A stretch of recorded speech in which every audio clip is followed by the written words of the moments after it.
এই পৃথিৱীৰ ভিতৰত দুটাই সেইজন ব্যক্তি যিজন ব্যক্তিয়ে এইটো বিচাৰে যে আপুনি তেওঁতকৈও বেছি সফল হওক নিজৰ ব্যস্ত জীৱনৰ পৰা অলপমান সময় ওলাই নিজৰ মা দেউতাক দিয়ক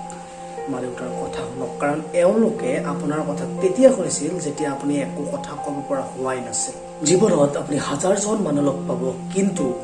হাজাৰ ভুল ক্ষমা কৰি দিয়া মা দেউতাক কেৱল এবাৰেই পাব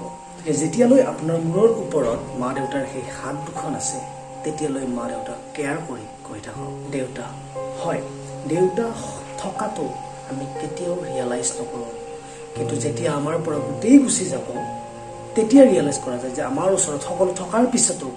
আমাৰ ওচৰত দেউতা নাই প্ৰতিদিনে মা দেউতাই আপোনালোকক কিবা নহয় কিবা এটা দি আছে কিন্তু আপোনালোকে মা দেউতাক কি দি আছে মা দেউতায়ো কিবা এটা বিচাৰিয়ে আপোনালোকৰ লগত কষ্ট কৰি আছে গতিকে আপোনালোকৰ এইটো দায়িত্ব থাকিব লাগে যে মা দেউতাক